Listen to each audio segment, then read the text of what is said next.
All right, one more thing we want to show you just a little bit more about plotting.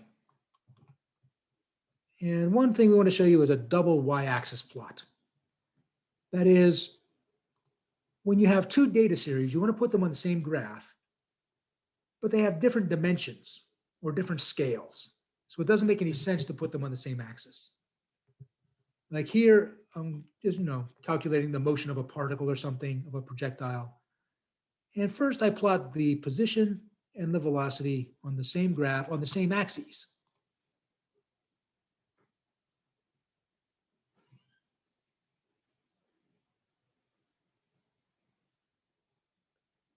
All right, so two problems with this. One is the scales are very different.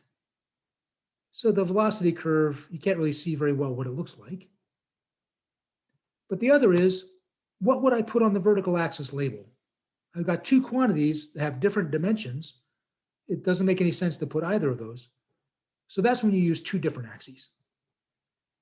So what you want to do is put one of these curves on a second y-axis, which you'll put along the right. And here's how you do that. So you do y-axis left, and then you do the first plot.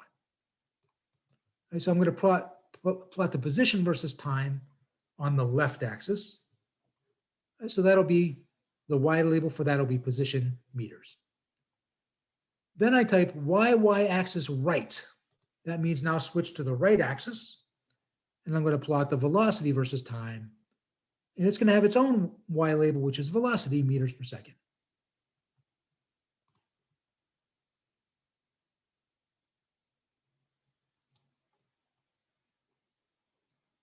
All right, and now it looks like that.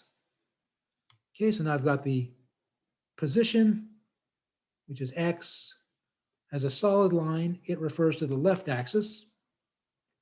And the velocity is on the right axis. It's the dashed line. Now, sometimes what people will do, they'll put an arrow on a plot. So they put an arrow for the position pointing to the left. So just to make it absolutely clear.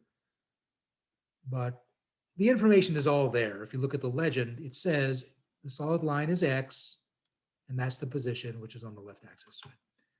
Sometimes just to make it even less ambiguous, some people will maybe circle this and put an arrow pointing to the left. But that would be painful to try to do in MATLAB. All right, one more type of plot we want to do is a histogram.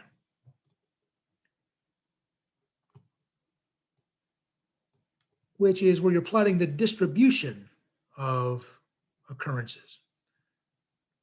We covered this a little bit in 1181. But as an example, I'm just going to generate a bunch of random numbers. And rand(n) generates numbers that are normally distributed. In other words, the bell curve.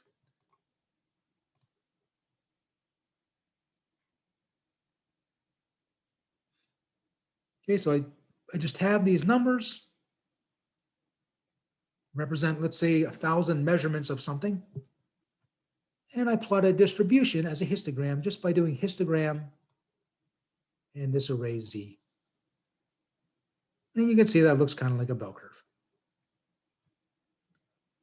So that's really all there is to it, unless you want to control how many bins there are. MATLAB has its own algorithm for deciding how many bins to use, and it works pretty well. But you may decide to change it. Like, let's say you want a really coarse one of only 5 bins for some reason. Okay, and then you get this very blocky one. Or let's say you want a really fine one with 100 bins.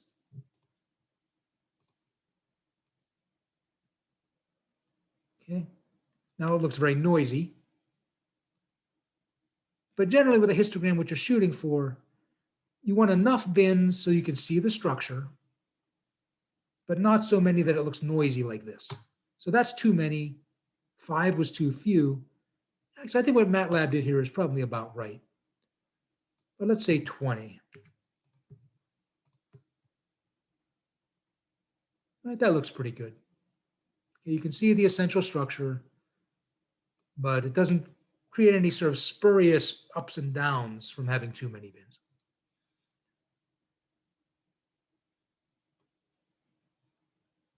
All right, any questions about any of that?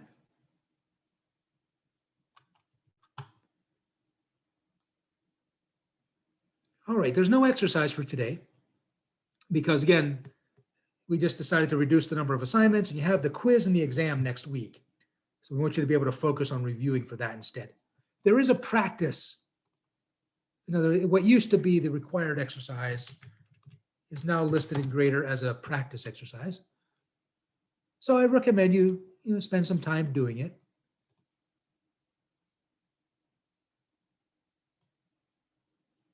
So practice problems, file IO. I think it's only 3 problems. One is reading and writing spreadsheets. One is general text file. And the other one is just load and save. Okay, so you can do those if you want.